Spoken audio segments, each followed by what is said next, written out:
Слушай, отключаю от теста вообще горячий-горячий. Привет, ребят! Смотрите, что я отключаю сейчас с тестов. Вот такой вот HK-One Airbox, вернее, HK-One Airbox R2. Я специально сейчас не отключаю его от питания, чтобы вы оценили вот этот вот колхоз, как я это называю, вот эти вот огоньки. Да, честно, я вам дальше покажу, насколько это нелепо выглядит. И там даже есть регулировка этих огоньков. Короче, HK One Airbox R2 на Rockchip 3566. Вроде бы новый процессор. Насколько он интересен и насколько он плох, мы разберем в этом обзоре. На канале Технозон. Поехали.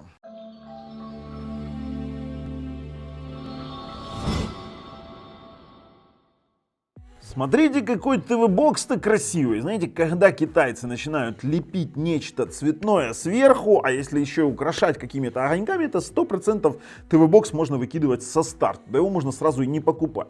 Они так красиво показывали на картинках, чуть позже покажу. Ну, короче, что мы имеем? Мы имеем вот такое вот шестиугольное чудо. У нас на бортах есть USB 2.0, USB 3.0. Есть у нас HDMI разъем питания. Есть у нас даже SPDIF и LAN RJ45 на 1000 мегабит. Спереди есть часики, покажу вам их тоже немножечко попозже. И, конечно же, есть разъем для TF-карт, который я хотел бы убрать, но мои подписчики против, говорят, шить можно через SD-карты, но тут шить, поверьте, нечего.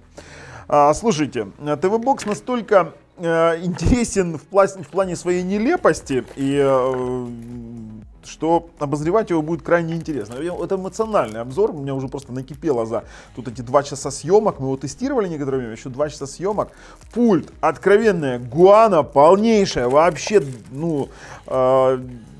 я его даже распечатывать не буду, но вам придется все равно им пользоваться, потому что сторонние пульты типа G20S Pro у меня постоянно, вот при нажатии любых кнопок, иногда вываливала у меня регулировка громкости, он отключал звук. Это реально вот просто проблема, поэтому привыкайте, если вы купите это гуана, привыкайте к вот этому чуду. В комплекте есть еще HDMI кабель и блок питания, сейчас я вам скажу насколько, на 2 ампера, 5 вольт 2 ампера. Пахнет это странно.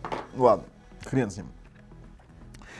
Слушайте, знаете тут что самое интересное? Мы недавно обозревали ТВ-бокс X88 Pro 20, вот такой вот.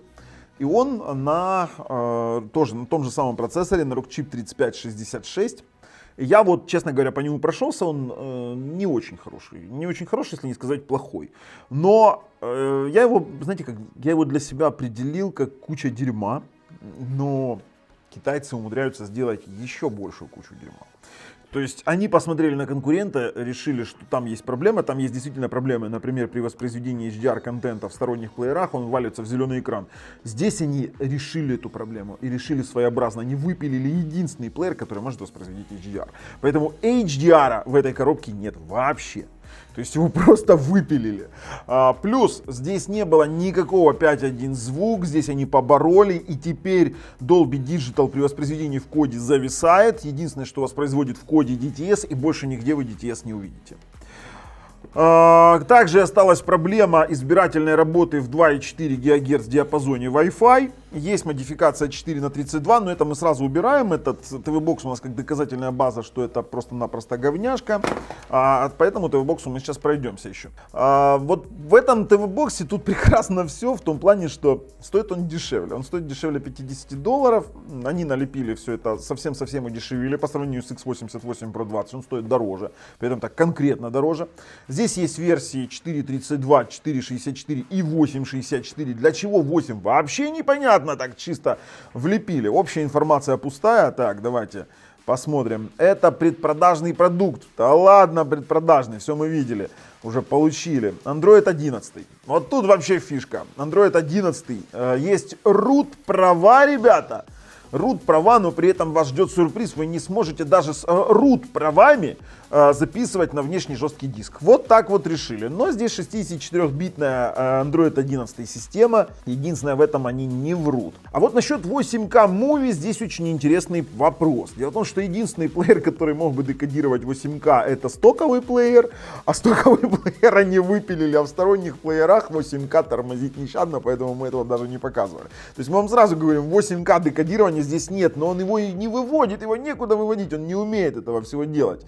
Ладно, DDR4, что-нибудь еще. Короче, ребят, ссылка на проверенного продавца лежит в описании под видео, если вы реально рисковый пацан, вы реально рисковый человек и решили реально купить такую приставку, то бог вам помощь, ссылка в описании под видео. Хотя скажу вам по секрету, в описании под видео есть ссылка еще и на топ-5 ТВ-боксов, которые можно купить в разных ценовых категориях, которые мы рекомендуем, поэтому сильно не заморачивайтесь, купить есть что.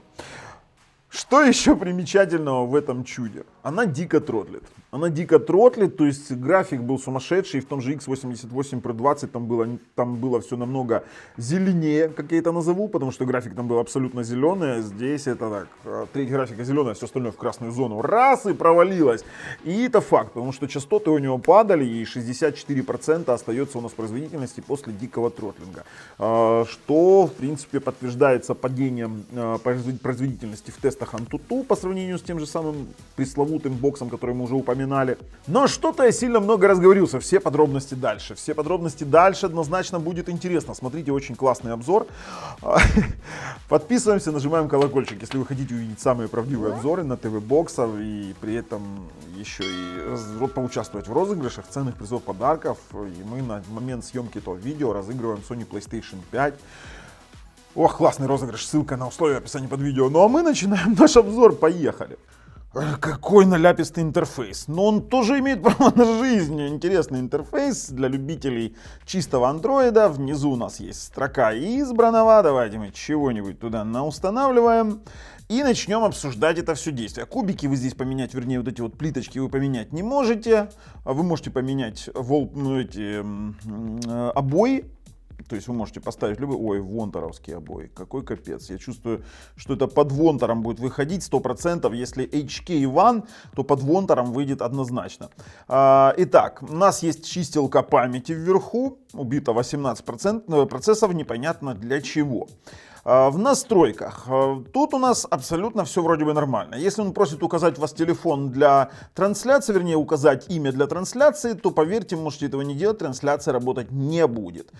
Сеть. Он подключился отлично к 5 ГГц. Тут как бы вопросов нет. С аккаунтами тоже у меня не возникло никаких проблем. Есть у нас, сразу бросается в глаза, LED-контроль. Это трэш, господа. С этим LED-контролем, я вам скажу, вы далеко не уедете.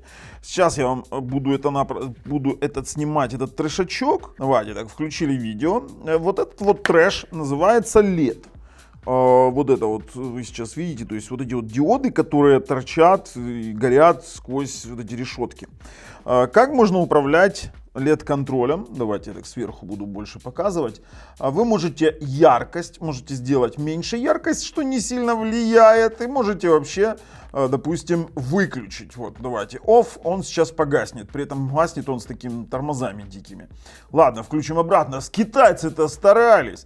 Цвета. Вы можете задавать single blue, одиночный голубой, single green, вы можете зелененький сделать, а можете сделать еще вот такой вот одиночный желтый, как они это называют, но он не желтый нифига. И можно циклично делать цвета, он будет их менять, вот такой, это вообще колхоз. Это вообще такой колхоз колхозный, то есть он будет постоянно их вот так вот перемигивать. Это, вы не представляете, как это смотрится в темноте. Это как новогодняя елка. И рандомные цвета. Я сейчас, конечно, оставлю. Многим, может быть, нравится или не нравится, но это колхоз. Если мы с вами пойдем в настройки устройства, в экран, то мы с вами увидим единственную настройку HDMI. По разрешениям у нас поддержка от 480p до 4К 2К SMPT, есть поддержка 24 Гц, но нет автофреймрейта вообще никакого. В Zoom мы можем отрегулировать с вами размер экрана. И в Advanced Settings можно отрегулировать картинку. Картинка неплоха в SDR, можно ее регулировать под свой телевизор, калибровать, вы можете регулировать яркость, контраст, сатурацию и тон.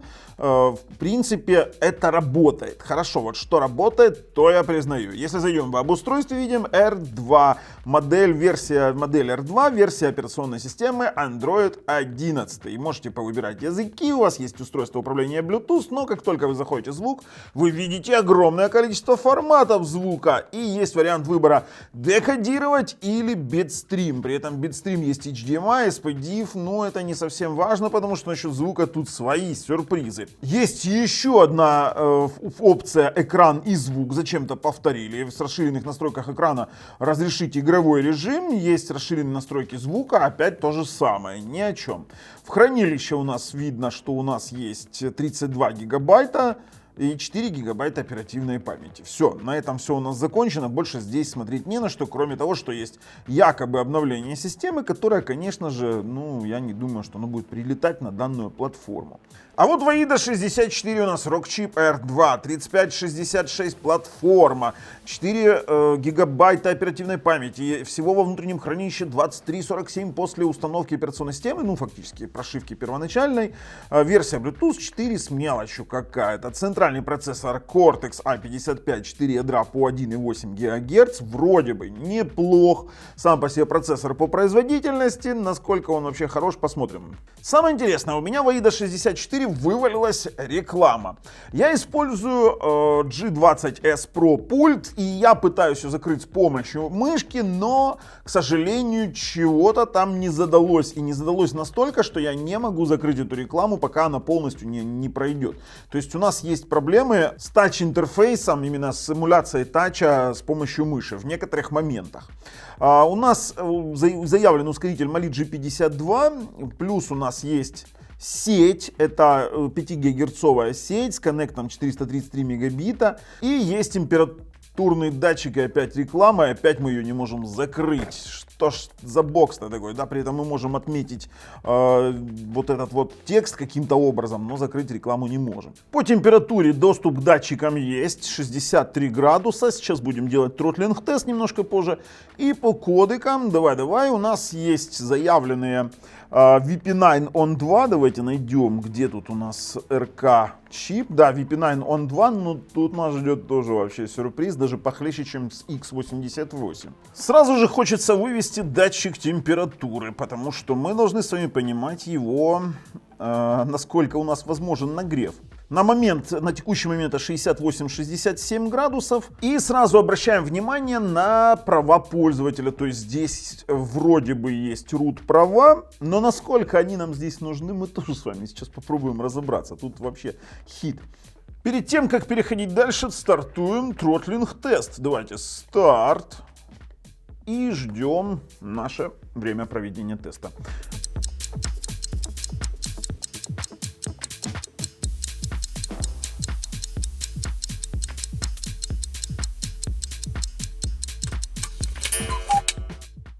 Ух, какой интересный-то график. Мне аж интересно. 79 градусов температура в тротлинг-тесте. Ну что, заканчивается тест. И много веселья. Много веселья. На X88 Pro 20 было интереснее. Все выглядело. Вот честно вам скажу. Давайте сейчас эти 20 секунд еще.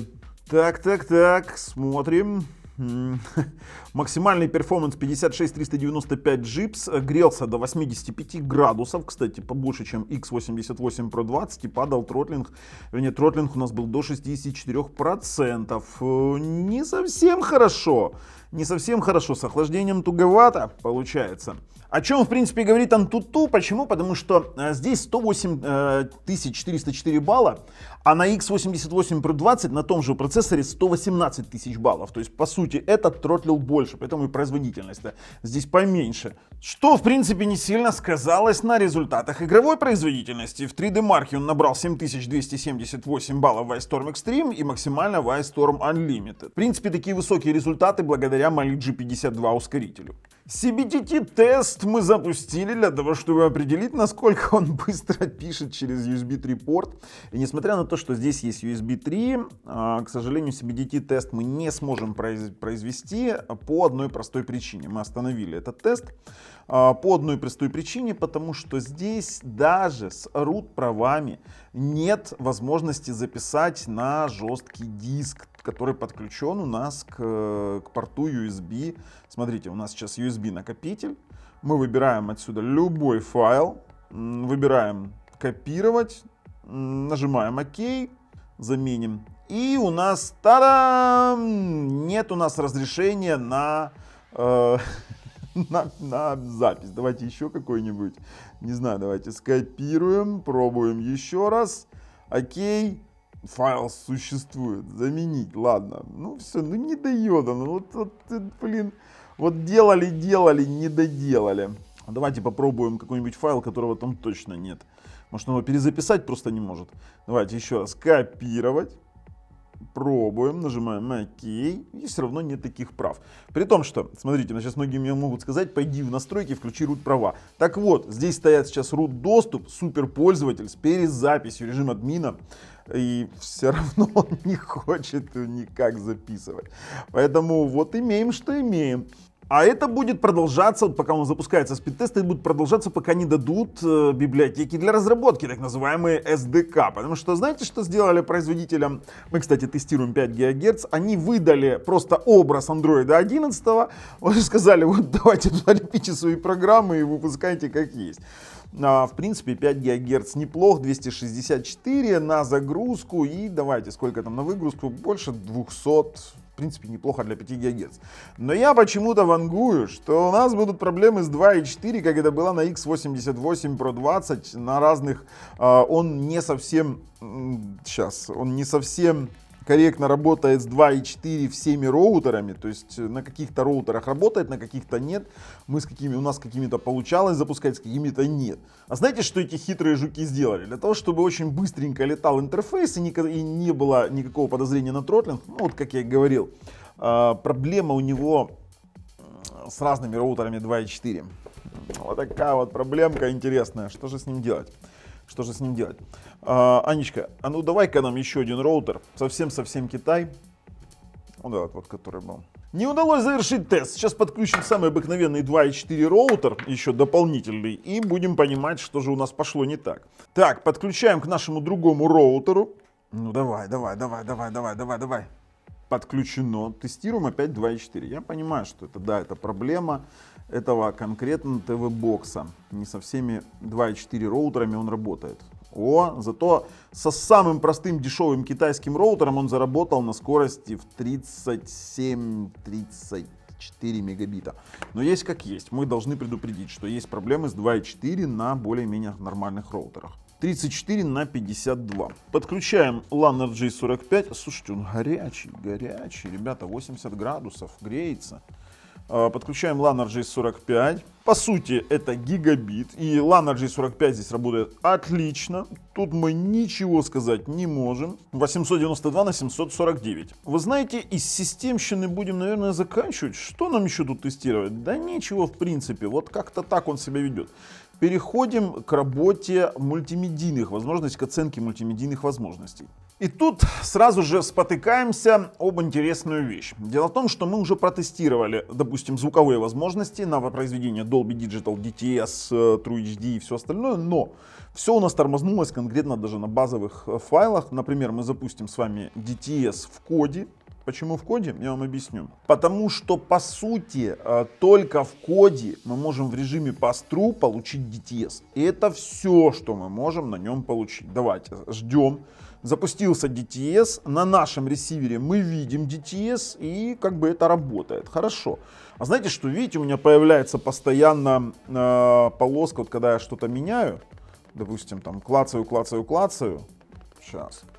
Постоянно появляется у нас какая-то полоска регулировки громкости. Так вот, на сторонних пультах, которые работают через донгл, он постоянно у меня вываливает полоски громкости. Видно, какие-то клавиши конфликтуют, и он конфликтует конкретно с пультами, в частности G20S. Если мы включим в коде Dolby Digital Plus, опять появилась полоска регулировки громкости, у нас вообще коди подвисает. Вот он начинает крутить. Давай, крути, и ничего не происходит. То есть он сейчас докрутит, он начнет воспроизводить, но при этом ресивер наш, вот он рядышком стоит, будет молчать. Будет молчать, потому что никакого Dolby Digital он не воспроизводит в принципе ни в режиме pass-through, ни в режиме декодера. Все, зависло. Давайте очистим память, чтобы там ничего не висело. При этом та же самая ситуация будет проявляться абсолютно во всех плеерах. Если мы откроем данные файлы, допустим, в том же VLC, что у меня виснуть начало, в том же VLC с режимом pass-through включенным, то тоже он даже DTS не сможет прокинуть. То есть в данном случае у нас абсолютно никакого 5.1 звука нет. И единственный вариант, как можно было бы получить 5.1 звук, это стоковый плеер. Но что сделали в HK One Airbox? Они выпилили нафиг стоковый плеер. И знаете, чем это чревато? Это чревато тем, что он перестал воспроизводить какой-либо HDR вообще.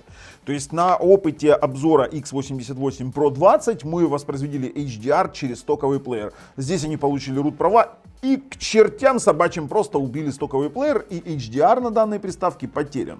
Давайте мы включим сейчас с вами, допустим, какой-нибудь торрент, скачанный торрент, тот же самый Gemini Man с жесткого диска.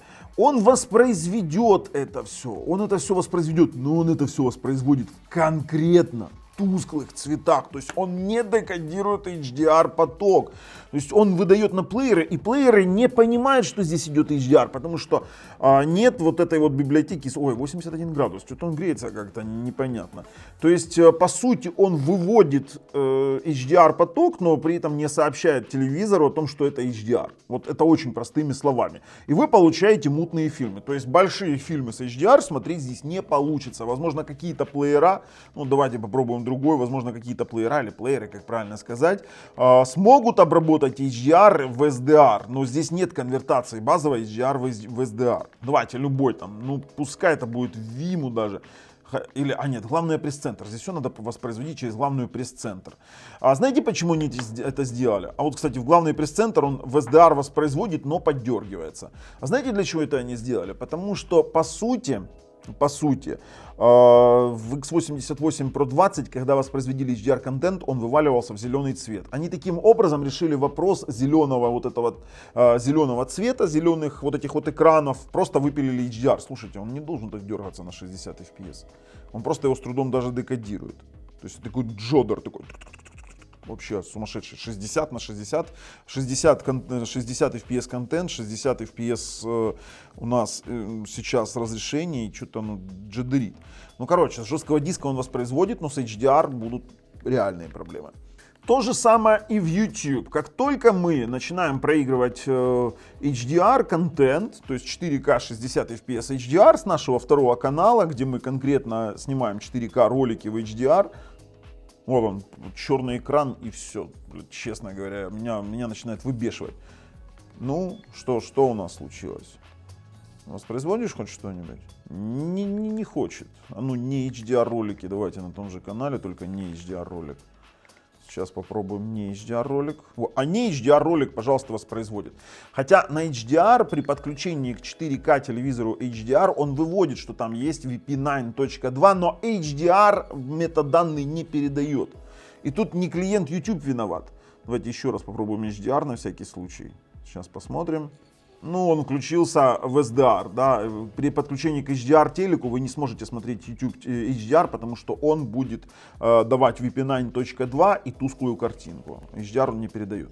То есть это такое не HDR решение вообще. Но 4К 60 FPS, в отличие от X88 Pro 20, он тянет. В X88 Pro 20 были проблемы с 4К 60 FPS. Здесь он их проигрывает без дропов. И с 4К каналами IPTV здесь тоже пофиксили, в принципе, фишку по сравнению с, вот сейчас 4К идет, ой, Ultra Rex, это спортивный канал или это порно-канал, что она делает вообще? По сравнению с X88 Pro 20, который многие 4К каналы просто вываливал в зеленый цвет, здесь 4К каналы он спокойно декодирует, это IPTV 4К каналы, и как мы видим, тоже задержки минимальны, и декодирование происходит достаточно хорошо. С IPTV здесь проблем нет, есть проблемы с температуркой небольшие. Насчет голосового поиска, при подключении голосового пульта, при нажатии на голосовой поиск мы получим... А что мы получим? Мы получим все того же дикого ассистента, который просто-напросто ничего нам не даст. То есть это не Google поиск, но то, что здесь есть у нас root права, дает шанс на то, что дает надежду на то, что голосовой поиск здесь можно будет поднять вообще без проблем. Китайцы постарались и даже установили сюда черный Netflix, который работает с пультом. Не хочу я никаких нотификаций, то есть, видите, я с помощью пульта управляю черным Netflix. Опять появляется, видите, звук выключился. Почему он выключился? Так, черный Netflix у нас воспроизводит что-то. Давайте включаем. И здесь HD качество. То есть, такое, знаете, максимум 720p. И то, блин, выкидывает. Со сторонней клавиатурой нельзя вообще пользоваться. Давайте еще раз. Включаем проигрывать, выключается звук. Твою мать, что это такое? Как этим пользоваться? Вообще жесть. Ну вот воспроизводится. Хотя, слушайте, при подключении к 4К телеку у меня здесь был HD Netflix. Сейчас это вообще максимум 576. Короче, как-то так. Ужасно. Ладно. На Netflix не обращаем внимания, Netflix нет, забудьте. Стриминговые фильмы он тоже ест без проблем. В принципе, можем просмотреть там, что там, ну, HD-резку, например. Давай, через главную пресс-центр. Сейчас потестируем еще торренты, игровые возможности, будем делать выводы, но это трешак. Это трешак сырой, недоделанный, да, с онлайн-сервисами, онлайн-фильмами. Тут проблемы не должно было быть. Тут как бы все подразумевает под то, что Mali G52 плюс Cortex A55 нормальную производительность дают даже в условиях тротлинга. То есть их такая овер-производительность для проигрывания. Но сможет ли он вытянуть какие-нибудь торренты?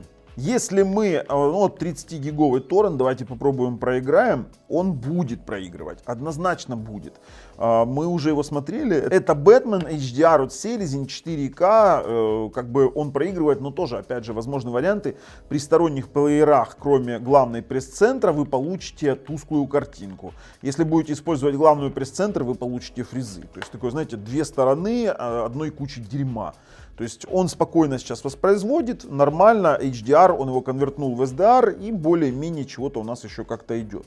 Но как только мы этот же торрент включим с другим плеером, давайте попробуем, ну, с тем же самым, ой, где там Vimeo Media Player, с тем же самым Vimeo Media Player посмотрим, что у нас получится. Получится ли вообще? О, и у нас получились выцвевшие цвета. Это просто мрак. То есть это не красный, это выцвевший. HDR он не съел. То есть только в одном плеере. Но главное, пресс-центр большие торренты не вытянет. Давайте попробуем ради эксперимента запустить Num и найти аватар 100-гиговый. Заходим в аватар, ищем торренты, ищем наш пресловутый 100-гиговый торрент. Запускаем его и посмотрим, что у нас получится. Как вы поняли, через Vimeo нет смысла запускать, в HDR он будет блеклый. Попробуем через главный пресс-центр, потому что нужно дать ему шанс. Скорость для проигрывания достаточная. 15 мегабайт, 18 мегабайт в секунду, 20 мегабайт в секунду. Это более чем достаточная скорость проигрывания на текущий момент. И главный пресс-центр выкинулся. Куда он выкинулся? Он что, увидел такой поток и сказал: все, я больше с вами не дружу. Давайте попробуем. Они зачем-то здесь предустановили, кстати, новый плеер, новый видеоплеер. Давайте попробуем через новый видеоплеер. Что у нас получится? Загрузка видео и в тусклых цветах, и тормоза, и тусклые цвета все равно он HDR не воспроизводит. Зачем это нужно? Зачем? А главное, пресс-центр 100-гиговый торрент так и не съест. Давайте еще раз. Ну, как бы я должен понимать все-таки. Зачем вообще было выпускать такой сырой продукт, не доделав, не протестировав? Неужели вы не можете... О, тихо, главное, пресс-центр запустилась в правильных цветах. Теперь пускай поиграет немножко, мы посмотрим, будет из этого толк какой-то или нет. Потому что скорости раздающих более чем достаточно, и мощности процессора в том числе. И тут мы видим тормоза. А это я называю проблемы декодирования. То есть оно не то, что... Или, знаете, или дикий джоддер, потому что автофреймрейта нет. Это просто нереально. Смотреть это невозможно. То есть, ну, по сути, что и требовалось доказать. Поток он тянет спокойно. Спокойно он тянет 100-гиговый торрент, но не через главную пресс-центр. Все дергается, ужасно дергается. Давайте подождем хоть какое-то действие. Подожди, это такое слайд-шоу. Такое... Ужасно. Не-не-не. Что ж, ну, многие меня будут ругать, если я не запущу тесты игровые, поэтому подключаем геймпад. Геймпад он съест без... Слушайте, как он нагрелся, неприятно. И это моргание. Я специально ставил, чтобы оценить вот эту всю красоту этого моргания. Так, ну, танчики завелись, поехали, постреляем. Сейчас мы тут устроим расколбас. Так, поехали. Слушайте, а играть можно, достаточно плавно. Правда, 83 градуса, а 85. Насколько мы его нагреем? Вообще сумасшедшая такая штука. Слушайте, вообще класс. Меня быстро сольют. Кто делает ставки? Кто делает ставки? Давайте, кто... Я тут... Как меня там называли в обзорах, да, раньше? Ай-яй-яй-яй. Меня постоянно называли Рачелло. Рачелло, я не знаю, что это значит. Оу. Пам! Броня не пробита. Ну, как всегда, я же говорю, это танкист от бога. Слушайте, а работает? Работает. 85 градусов. Да я хрен пробью, там такая дура какая-то. Давай, я тебе хоть гусеницу собью, давай. Пух. Гусеница критически. Ну, что это такое вообще? Это что, игра? 32 FPS на средне-высоких настройках, а мне гусеницу сбили. Я отремонтировался, и меня добили. Слушайте, ну работает. Работает. Сейчас еще одну какую-то игру пробуем. А это будем мы пробовать что? А это мы будем пробовать... Ну-ка, ну-ка. Асфальт 8. Вот так вот. Эх, асфальт 8, асфальт 8. Так, 79 на старте. Стартуем. Что-то подергивается, кстати, плавности нет. Такого картинка что-то дергаться начал. Видно, тротлить начал. А тротлит он 100% сейчас. Ой-ой-ой, куда я не туда стартанул. Давай, поехали. Поехали. 85 градусов. Догреем до 86 или он жуткий тротлинг ушел? Он больше 85 не нагреется, потому что он, скорее всего, притормозил свою частоту. С этим и связаны подергивания визуальные. Давай. Ну, работает. В принципе, охлаждать нужно. Я вообще не советую его покупать. Тут давайте сейчас резюме, я вам вот скажу всю правду как есть. Ну, давай. Ой, проторможения какие дикие. Давай хоть как-нибудь там. 83 упала температура. Видели, я нитро включил и охладилась машина. Она быстрее едет, лучше охлаждается. Это 100%, я вам даю гарантию. Но работает. Все, выходим, резюмируем. Выводы таковы, что это не то, что не рекомендую, а мы, скорее всего, это расстреляем. Поэтому ждите наш расстрельный обзор. У нас обычно есть расстрельные выпуски, где мы собираем все самое пресловутое дерьмо Китая рынка, и там его просто-напросто приговариваем к расстрелу. Будет стрелять наша Аня из нового оружишка. Так что, ребят, мы категорически не рекомендуем. ТВ-бокс говнейший. Я не думаю, что прошивка здесь что-то решит. Даже наличие root прав ничего не решило. Как-то вот так вот. Если когда-нибудь сюда выпустят нормальную прошивку, мы, конечно же, переснимем, мы выпустим новый обзор, но я бы не сделал ставку на этот ТВ-бокс вообще. Поэтому, если вам нравится то, что мы делаем, ставим пальцы вверх, если нет, пальцы вниз. С вами был Бабл на канале Технозон. Пока.